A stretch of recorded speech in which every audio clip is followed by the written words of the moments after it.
Oh, hello, hello, hello! My friends, Scotty J here, back again with another episode of 9 Hours, 9 Persons, and 9 Doors. Now, last time, we've done almost 2 rooms. We went into the library, and eventually found a way into the study. Within the study, we found a coffin. And it turned out to be empty, thank goodness, nothing in there, but the coffin was labeled all ice. So, potentially Zero's just trying to mess with us? I don't know. Or, like Ace said, she's walking the ship. Anyway, let's get on out of here, shall we? Now we have these 4 emblem thingies. Yeah, let's just lock that back on up. Let's see what we can't do with them. Hey, that looks like a perfect spot for emblem thingies. Alright, I put the emblem into the 4 indentations on the desk, but... Huh? Nothing's happening. Wait, what's Snake doing? I feel symbols engraved above each indentation. On the upper left is a steering wheel symbol. On the upper right is the cross symbol. Bottom left is the mysterious circle symbol. And lastly, the waffle pattern is engraved near the bottom right indentation. Actually, each symbol seems to have been given a number. 1, steering wheel, 2, cross, 3, mysterious circle, and 4, waffle pattern. Perhaps we need to insert the numbers in this order. That order, huh? Well, alright, you heard him. So, helm first. Let's just drop the emblem of the steering wheel in here. Hey, there we go. Whoa! Well, now that's something on the monitors, at least. What's that? Look at it, some kind of puzzle. I wonder if there are rules. Here, I'll read some to you. When you touch a number area, that area will be selected, and it will turn blue to indicate this. Touching a number ball after selecting an area will cause that ball to be moved to that area. However, you cannot move the red balls. You can only move 3 to 5 balls into a single area. Press the check button once you've moved all the balls, except for the red ones, which you cannot move. Visual root of the balls is in an area, must match the number for that area. And then that's it. I still don't really get it. Whatever, like they say, practice makes perfect. Let's give it a shot. What you mean, practice makes perfect? Hey, let's see you solve the next one. Then you can make fun of me. Chipe's feeling owly. Alright, so, looks like we're just doing digital roots here. So for 6, I'll go 1, 5, 2, 7, and for 3, means I can go 3, 4, 6, 8. And we got a success, alright. Okay, this is it, right? But nothing's happening. Well, there are still 3 more indentations left empty. I imagine something will happen when they are all filled. Doesn't that seem likely?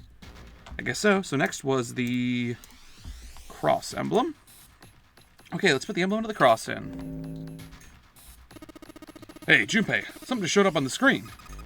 This puzzle sure looks a lot like the last one. Yeah, but there's more red balls that you can't move this time. I'm sure the areas are different too. It looks like it's got the same rules as the last one, though. You sure you don't want to double check that? No, I'll be fine. If I get confused, I can just look at the screen over there, right? Anyways, as they say, a picture's worth 1,000 words. Let's give it a shot. Isn't that a picture's worth 1,000 words? Hey, shut it.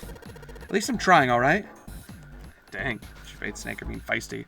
Alright, so we can't use the 1 or the 9, but we got a 1 and a 7. Okay, cool. So let's go with... Let's do the 7, shall we?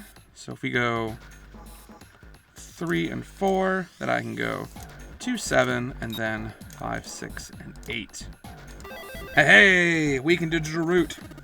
Awesome, Junpei. There's only 2 left now. You can do it. You heard him. We can do it. All right, so next is the weird circle thing. Okay, let's put the emblem of the secret code. Damn, this puzzle looks a lot like the last one. Looks like the rules are the same, though. Don't you think you should double check it? Oh, come on, it's the 3rd time I've done this. It'll be fine. So this, if you can't think of anything clever, please don't strain yourself. You might hurt something. Ah, shut up! Just give me a break, alright? I'll think of something. Alright, so now we can't use 1, 3, or 9. And they're both 7. Okay, so that's not too bad. So there's only 6, so we can kind of cheese this one. So we can go 7, and then 4, 5, meaning the other one is 2, 6, and 8. Sweet. Excellent work, Junpei. You've only got 1 left. I can see the light at the end of the tunnel. Me too. Alright. The coffin emblem. Let's see what happens when I put the emblem of the coffin into this indentation. This is the fourth one. Puzzle looks a lot like that last couple. I think it's probably the last one. Once we solve this puzzle, I'm sure something will happen. Alright, I'll solve it in no time. Hey, no bickering. Oh, okay, this one's interesting though. I can only have 5. And I can't, so. Also for 8, you would have to do 8, but then 2, 7. But I have to do 3 and 5, so maybe just 4, 5 in there as well? Check. Hey, that worked! Let's go! Huh? Where'd that noise come from? Underneath the keyboard? Way to go, Junpei! You answered all the questions! Damn, Junpei! Good job! Hey, did you hear something just now? Yes, I heard that as well. From the bottom left corner of the desk, I believe? I believe as well. Hey, whoa, we have a photo. A picture? In the drawer was a single picture. He picked it up. It was a photograph of 4 men. Involuntarily, Junpei's eyebrows shot up. He'd seen 3 of them before. On the right was a man with a mustache. The same man they'd found, murdered in the captain's quarters. He'd been wearing the 0 bracelet when they found him. Second from the left was a man wearing glasses and a doctor's coat. He was the 9th man, the one who'd worn the bracelet 9. He had gotten into door 5 alone and met an unpleasant end. Finally, the man on the very left, the man in the pinstripe suit. Oh man, that's Ace. Yeah, I guess it is. No doubt about it. 7 and Clover had come over to peer at Junpei's shoulder. But what did it mean? What was Ace doing in the picture? Perhaps more importantly, why were the 9th man and Cap in it as well? As Junpei looked closer, he noticed the expression on each man's face. Their smiles suggested they were close, at least to some degree. But why? How? What was the relationship between these 4 men? Snake's voice broke into Junpei's thoughts. You say Ace is in that picture? Yeah. Doesn't look like it was taken recently, though. Ace, the 9th man, and Cap all look about 10 years younger. Ah, so the 9th man and the man you found murdered in the captain's quarters are also on the picture? Yeah. Is there anyone else? Or are there only 3 people in the picture? I'm afraid I can't see it. No, there's one more guy. He's got kind of long hair. He looks smart, but a little cold. He's the one I don't recognize. Snake knit his eyebrows. What's the date of the photograph? It doesn't have one. Did you look on the back? Oh, the back? Yes, the reverse. The other side, if you will. Should we flip the picture over? There it was. To be precise, it wasn't a date, but it was certainly significant. He read it aloud, so that Snake would not be left in the dark. Praying for the success of the Nonori project. With Nijisaki, Kabuto, and Musashido. Nonori project. Nijisaki, Kabuto, Musashido. She immediately flipped the picture back over. That meant that the 4 men in the picture had run the Nonori game 9 years ago. Only Hongo had not been mentioned by name. Junpei felt, which meant he had written those words himself. What surprised Junpei was not this revelation, but the fact that it felt like nothing at all. It felt obvious, actually. That their true identities did not come as a surprise was what Junpei found the most surprising. Why then? Why wasn't he surprised? Junpei just discovered that Ace had run the Nonori project, but felt no spark of excitement or surprise. Nothing. It was almost as if he'd already known.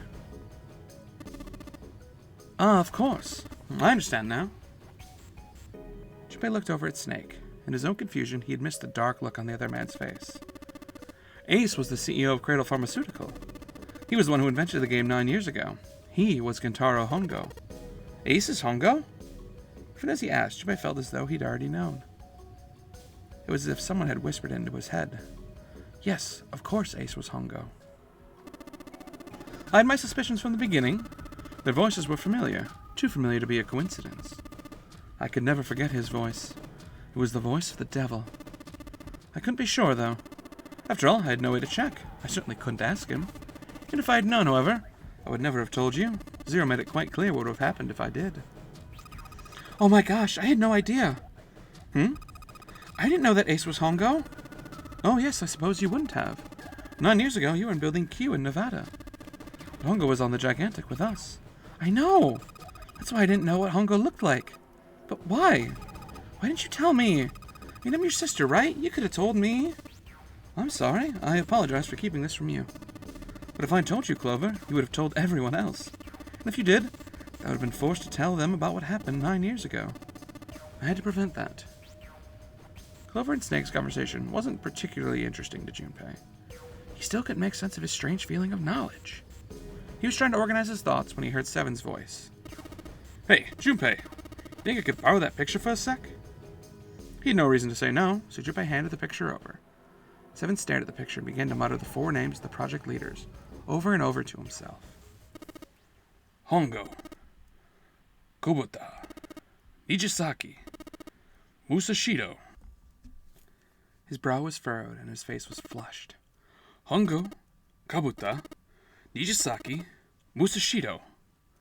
He chanted their names to himself, pacing back and forth across the floor. Hongo, Kabuta, Nijisaki, Musashido. Seven shouldn't have known their names. After all, he hadn't been there when Junpei and Snake had spoken of them in the library.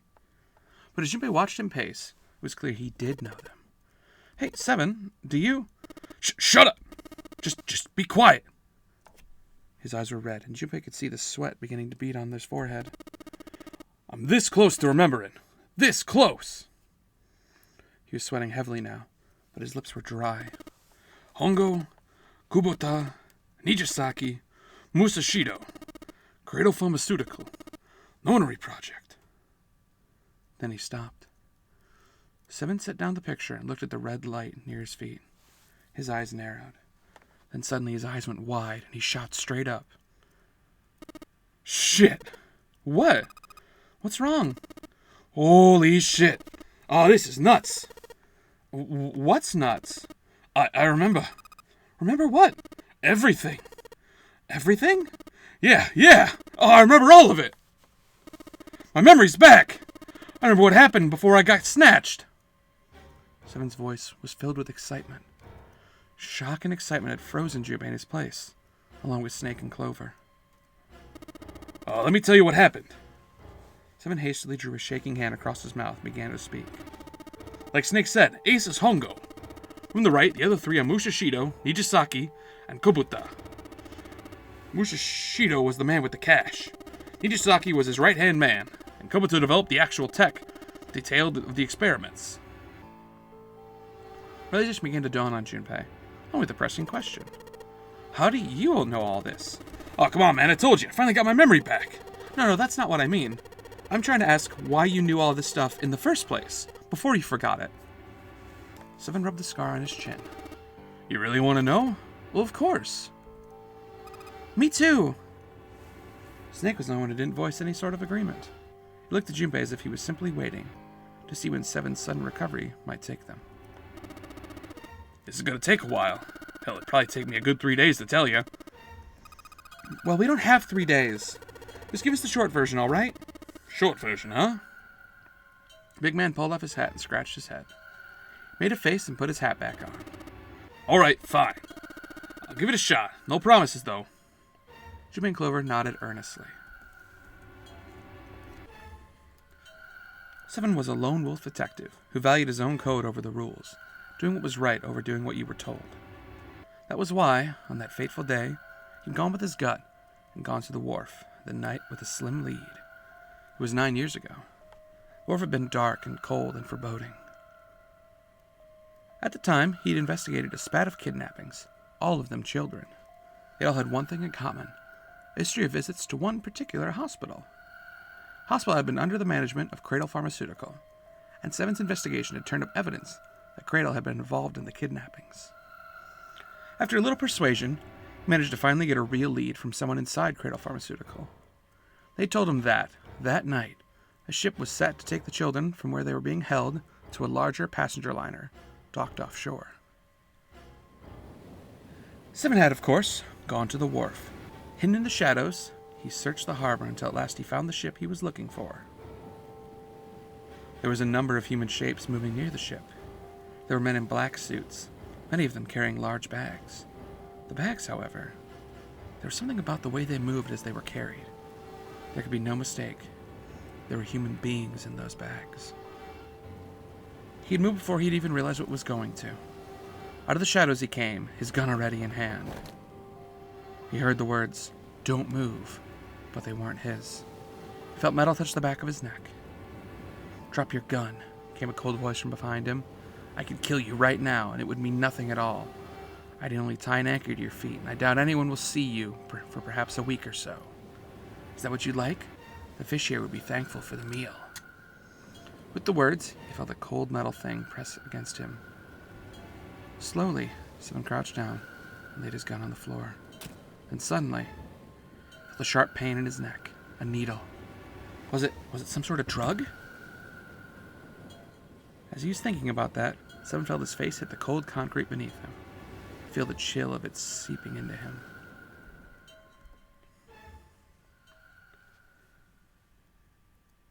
Ugh, damn it. Shit, my head hurts. Seven woke up to find himself lying on a cold floor. He twisted his neck to peer around the room. Where am I? There was a small, shabby bed and a dirty sink. A toilet with no stall or privacy of any sort. As a cop, it was a place Seven had seen all too often. I'm in a cell, huh? Outside the toilet was a door set into the wall. Seven struggled to his feet and hobbled towards it. He gave the door a good shove, then another, then tried pulling it. It didn't open. Well, that was about what he'd expected. It wasn't likely that someone would put him in a cell only to leave it unlocked. He threw himself against the door a few times, but to no avail. I knew it. Seven grumbled to himself as he moved back towards the bed. He sat down.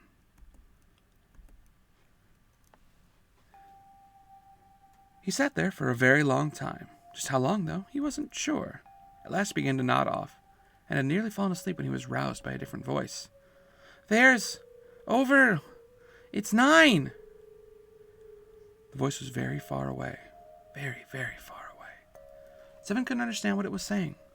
Nevertheless, it was a voice, and a high one, most likely a child. His eyes shot open. Hurry! Over here! Okay! As he listened, he could pick out several different distinct voices. There was at least 5 or 6, possibly more. Where were these voices coming from? He looked around the room frantically. Perhaps the door? No, that wasn't it. What? Oh, wow. Was it coming from the left? Was it coming from under the bed? He grabbed the bed and flipped it up with ease. There it was. There was a hole for ventilation in the wall where the bed had been, covered with a metal grate. Seven lay down on his stomach and peered through the grate. He couldn't see anything. It was too dark. Now that he'd found it, however, there was no doubt. This was the source of the voices. For a moment, he was confused. Why were there children nearby? Then he remembered what the man from Cradle Pharmaceutical had told him. How a ship would take the kidnapped children from the wharf to a waiting passenger liner out in the ocean. Was Seven on that liner? It didn't matter. What mattered was that he had to find a way to the children. Seven looked at the metal grate. Could he fit through that hole? He stuck his fingers through the grate and grabbed hold of it.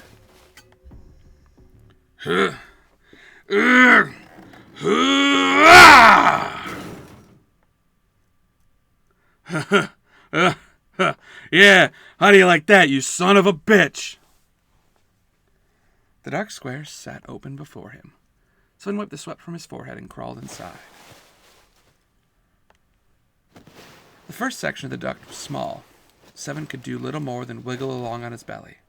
After a time, however, it got a little larger, and even someone as large as Seven was able to crawl around on his hands and knees. It felt like he'd grown from an inchworm to an insect. Not much of an improvement, but it was better than nothing. He began to wonder where the duct would take him, when... There was a thunderous sound, like a massive metal door slamming shut. Then he heard a voice. Warning! Warning! Emergency incineration command has been acknowledged. Automatic incineration will take place in 18 minutes. Please evacuate the incinerator immediately. Repeat. Emergency incineration command has been acknowledged. The voice wasn't harsh, but something about the calm with which it spoke made it even more terrifying. Seven wasn't sure what it meant, but incinerator certainly didn't sound good. Then, almost as if to confirm his suspicions, he heard a chorus of young voices. "No! Help me!" Many of the voices were simply screaming in terror, mixing with one another to create a single horrifying howl. "Damn it! What the hell's going on in here?" Seven began to crawl along the duct as fast as his arms and legs would carry him. The noise he made was tremendous, but he was long past caring. A few moments later, a metal door appeared on the left side of the duct. Seven could hear the screams of the children from the other side of it. This was it. He grabbed hold of the handle and threw the door open. The old metal gave way easily before his onslaught. What the hell is this place? The room he looked out into had a dome for a ceiling and 9 equally sized walls. At the top of the dome was an upside-down funnel. It looked almost like a chimney. Then he looked down. There they were, the children he'd been looking for. They stared up at Seven, their cries silenced for a moment, by surprise and by fear. Whether they were scared of the room or him, Seven couldn't tell. It was certainly possible that they were frightened of both. Not that I could blame them, run into a mug like this when they're already scared shitless. He permitted himself a short snort of a laugh, then turned to the children again. Don't worry, kids. I'm not your enemy. I'm one of the good guys. Not a single one of them moved, except for one. He was a boy, slightly older than the others, in a private school uniform. Who the hell are you? As he spoke, he took a tentative step forward and gave Seven a suspicious look. I'm a detective. I'm here to rescue you. The moment the words were out of his mouth, he could see the children relax. How are you going to help us? The boy in the uniform asked. Where's the exit? Seven responded. There isn't one. The doors we came through won't open. The door over there is... He cut himself off, considered something, and then continued. Anyways, there's no point. We can't all get out of there. If we can't get out of here, we're all going to be burned to death. Burned to death? Can't you hear it? The voice that said the incinerator's going to start up soon.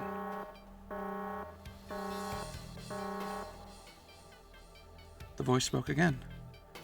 Automatic incineration will take place in 15 minutes. 15 minutes. They only had 15 minutes. Someone looked back down at the children. It was a good 20 or 30 feet to the floor. There was no way he could pull the children up. Husband had an idea. Wait right here. I'm going to be right back. What? Where's he going? Are you going to leave us here? Seven did his best to smile, what he felt was a reassuring smile. Don't worry, all right? I'll be back. I promise. So stay calm and wait right there. Got it? He didn't wait to hear them respond. There wasn't time. He ran, as fast as a man could run on his hands and knees. Before long, he was back in his cell. He was back where he had started, but he had a plan. There was something there that he needed. As soon as he was finished, he dove back into the duct and took off towards the incinerator. Sorry to keep you waiting, guys. Laying out the door of the duct, Seven lowered the rope he'd brought to the floor of the incinerator. Back in the cell, he'd torn the bed sheets into strips and tied them together to make a rope. Like Seven himself, it wasn't very attractive, but it got the job done. Burn! All right, just tie that around yourselves, okay? I'll pull you up one at a time. Right. Huh? Wait a sec. That was when he noticed. There were more of you before. Where'd the rest of you go? The boy in the uniform answered. I let them go on ahead. We opened the number 9 door and they left. What? You telling me you opened that door? That's what I said. And what the hell are you doing here still? We couldn't go with them. Why not? Look, the only people who can go through the numbered doors are... Automatic incineration will take place in 5 minutes. The voice reverberated against the walls of the room. Look, that can wait, all right? Just get us out of here. Right. Seven grabbed a hold of the rope. First up was a girl with a ponytail. Next was the girl with a red necktie, followed by a boy in a jacket who said he'd climb up on his own. The last up was a boy in a uniform. Like the boy in the jacket, he climbed up the rope himself. He looked scrawny from above, but his looks bellied impressive strength. He scaled the rope quickly, but he was almost to 7. They heard the sound of someone knocking. All eyes turned to the door. Cut into it was a thick square window. On the other side, they could see a furious face. God damn it! What's going on here? Why is the room empty? Where the hell are those fucking kids?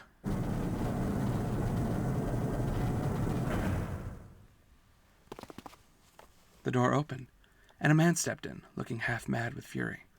Seven recognized his face. He'd seen him many times in photos during his investigation. The man's name was Gentaro Hongo, the CEO of Cradle Pharmaceutical. Hongo saw the boy hanging from the rope. Gah! He roared like an animal and lunged for the rope. Hurry! I know! The boy in the uniform resumed his scramble up the rope. You son of a bitch! Get back here, you little shit! He was 15 feet away. 10. The moment he came within an arm's reach, Seven grabbed the boy in the uniform. With a jerk, he tossed him into the duct behind him. Gah! Who had lost any semblance of control. His face no longer looked human. It was twisted into something terrifying. The visage of a devil or a furious monster. Seven quickly reeled in the rope, leaving a furious Hongo on the floor of the room, and crawled back into the duct. You fucking bastard! You won't get away with this! How dare you compromise the experiment! What experiment? Seven wondered. Automatic incineration will take place in 1 minute. Hey, old man, what the hell are you doing? Hurry up! It was the boy in the uniform. Seven tossed Hongo a taunting salute and pulled the door closed. Classy. There was no point in going back to Seven's cell as they continued down the duct the other direction. After 30 feet or so, another duct met theirs, heading down. They nodded at one another, and in turn slid down the duct. A short time later, they crawled out of the duct to find themselves in a narrow hallway. There was a door on each side of it. The one on the left was a normal double door, but the one on the right was a familiar, thick metal door with a black and yellow stripe of a device next to it on the wall. On the door was a plate that read, Incinerator. Then, that's where we were? Yeah. Hongo might still be there. It looks like it's been shut, though. Wait, what? If he's still in there? Yeah, that's not good. Ugh. Seven grunted. Fine, the other door. Go into the other door. Hurry! The children began to run, with Seven following close behind them. On the other side of the door was a large spiral staircase. Run! Seven shouted. They didn't need to be told twice. Up and up and up they went. Their feet pounded against the steps, and their arms churning the air.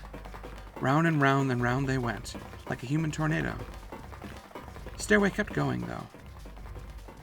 They passed a couple of rooms that looked like to be dance halls when the boy in the uniform spoke. Something's up. Akane's not catching up to us. Akane? My kid's sister. The girl with the red necktie. Akane, that's strange. Seven didn't seem to remember that name in the list of children who'd gone missing. Hey! Akane! He cupped his hands around his mouth and yelled. There was no response. Maybe we outran her. Suddenly, the boy in the uniform stopped short. Seven stopped too, as did the boy in the jacket and the ponytailed girl. When did we do that? Well, we passed a couple of big rooms on the way here. Maybe she took a rest in one of them? No, that's impossible. Sorry, Grandpa, you keep going. I gotta go look for her downstairs. He turned to go. Hey! Kid, wait! God damn it, I said wait! Boy didn't even seem to hear him. Fuck! Seven spun around and yelled at the boy in the jacket and the girl in the ponytail. I'm going after him! You two keep going, alright? You got it? The girl nodded and began to run up the stairs. The boy, however, I'm going with you. Seven didn't have time to argue. Instead, he simply nodded and took off down the stairs. The boy in the jacket followed. They ran all the way to the bottom floor, calling for her. Akane was nowhere to be found. God damn it, where the hell did she go? The boy in the uniform couldn't hide his frustration. Help me! Someone help me! It was a girl's voice. Akane! The boy in the uniform threw open the door and leapt into the hallway that faced the incinerator. Seven and the boy in the jacket followed. Seven couldn't believe what he saw. Hongo had grabbed Akane by the arm and was doing his utmost to force her into the incinerator. Come on, goddammit, move! No, I don't want to go. Let me go. Please let go of me.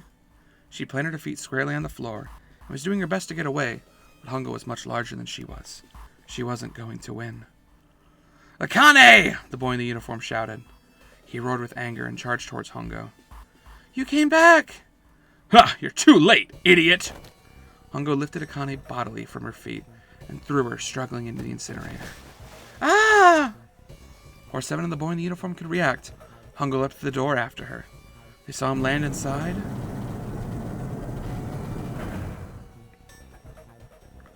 And then the door slammed shut, with the finality of a great steel guillotine. The three of them ran to the door. They pulled and strained, trying desperately to get it open. Fuck! It's no use! Goddamn thing won't move an inch! The boy in the uniform cried out and began to slam his fist against the door. He hit it with such force, Seven feared his knuckles would shatter from the impact. "Akane! Akane! Are you okay?" "Help me!" Her voice was muffled by the door, but the sheer terror in it was unmistakable. "What should I do? I think I'm trapped." "Where's Hungo?" "He went out the other door." "What?" Warning. Warning. Emergency incineration command has been acknowledged. Automatic incineration will take place in 18 minutes. Please evacuate the incinerator immediately. Repeat. Emergency incineration command has been acknowledged. "Are you fucking kidding me?" Seven was at a loss. "It's the same damn thing." "Are you there?" Akane sounded close to tears. "Yeah, we're here. Just hang on, all right? We're gonna figure out a way to save you." If she could have seen the bloodless face of the boy in the uniform, his words would have seemed like a little more than a sick joke.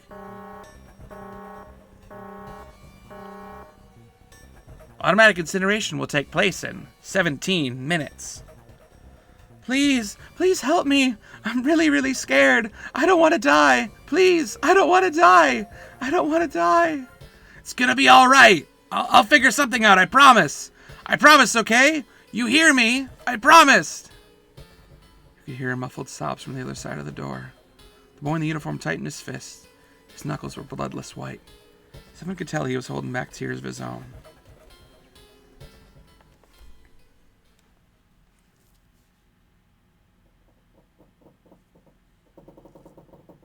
It was silent. All they could hear was the creaking of the boat as it shifted in the water. They waited and waited, but Seven didn't continue.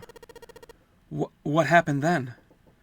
Jubei didn't wait any longer. He had to know. Seven looked at the floor. "Oh, come on, man. Put yourself in my shoes. It doesn't end good. You think I want to remember that? Then, yeah. Shit, if I'd known it was going to be like this. I almost wish I hadn't remembered." Seven shook his head. But there was something Jubei had to know. "Hey, are you sure?" "Huh?" "Look, I don't want to ask this either, but there's something I don't get. So if you could just tell me, did that girl Akane really?" Seven stared straight ahead at nothing. "Yeah, I'm sure. There wasn't anything we could do. After a while, the countdown ended, and we heard something burning.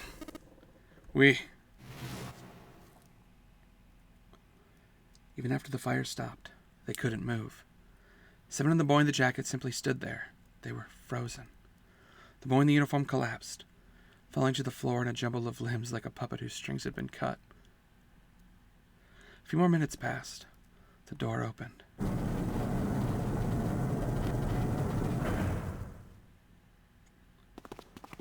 The boy in the uniform ran in, stumbling over his own feet. Seven and the boy in the jacket followed, still too numb to speak. The air in the incinerator was hot. Every breath made Seven's lungs feel like they were on fire. The air shimmered with heat. In the middle of the room, beneath the waves of heat, there it lay.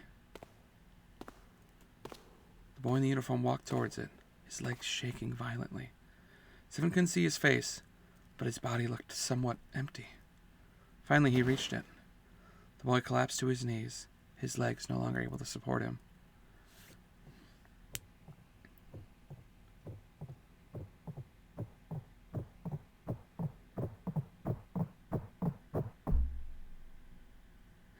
Ah!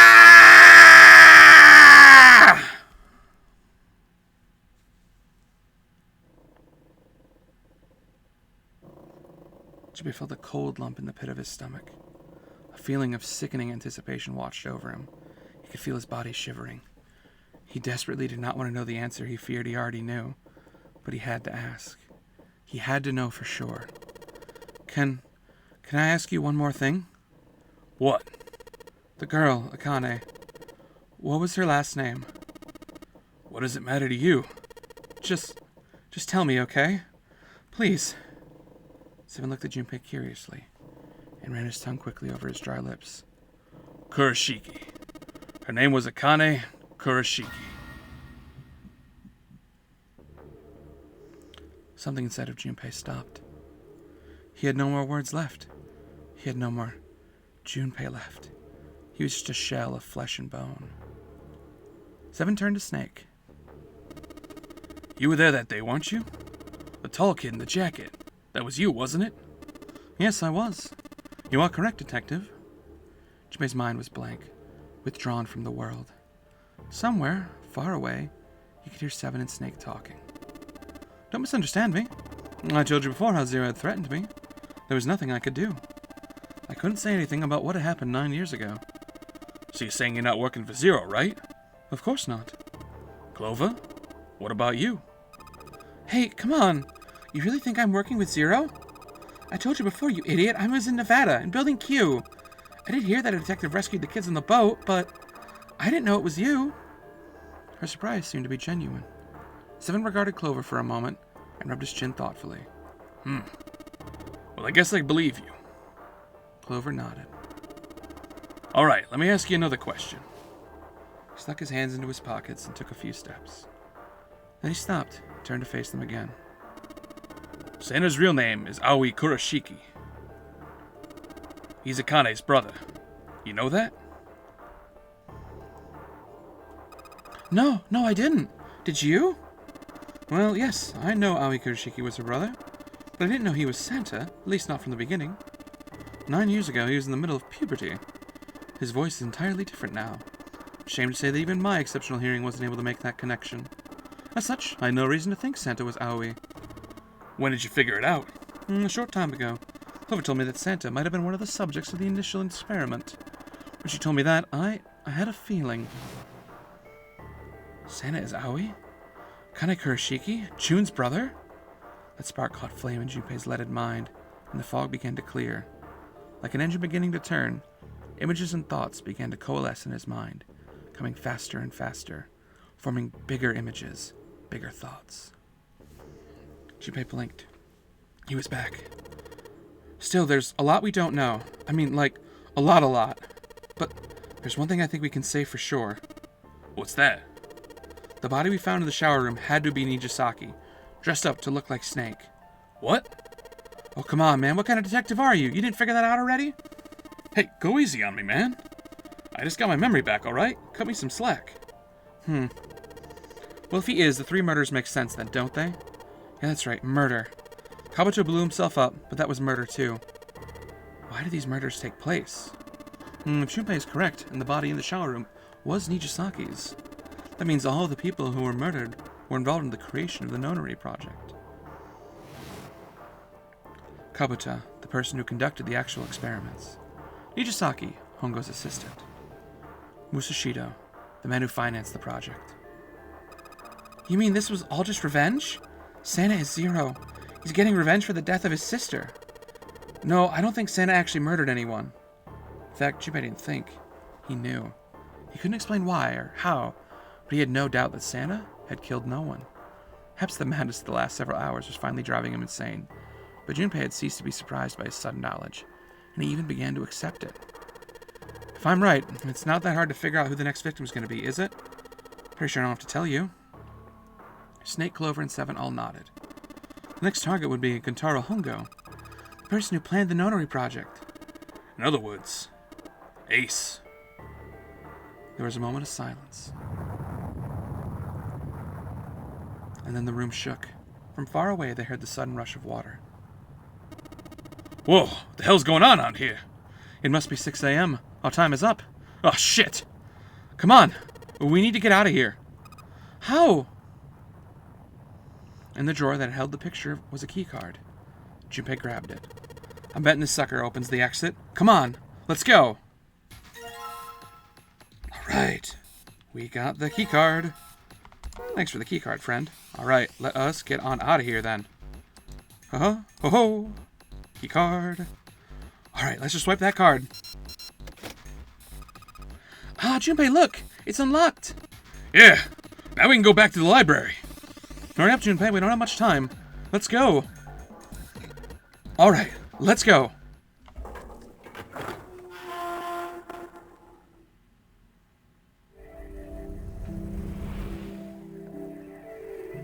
You found it. Nice. The door opened and they stumbled into the library. The shaking had stopped, but they knew the danger hadn't passed. They ran across the hallway, straight for the large metal door. Next to the door was the Uranus key reader. They slid the keycard through, and the door rumbled open. Out of the library and into the hallway they ran. At the end of the hallway was a door. Jimmy reached into his pocket to pull out the key as he ran towards it. The key to put in the lock was the Neptune key. He turned it. The lock clicked. As one, they shoved the door open and poured through it. In front of them was another great metal door. Above it was a metal plaque. It read, Incinerator. So this is the incinerator. It's the first time I've seen it from this side, but yeah, I think so. Then there ought to be a lever near the door. Yeah, right here. Jimmy ran up to it. Pull that and the door should open. Got it. As he spoke, he pulled the lever.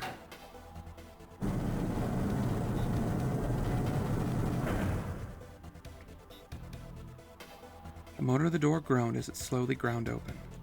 There was no time to waste. As soon as the door had opened far enough to admit them, all four dashed through. Alright, and I think with that, we are going to cap it right here today. Ooh, yeah. Alright, so we potentially learned an awful lot this time, and all that is left is our potential final confrontation inside the incinerator. So hey, we'll tackle that tomorrow, why don't we? This is Scotty J signing off, and I'll see you around. Bye-bye!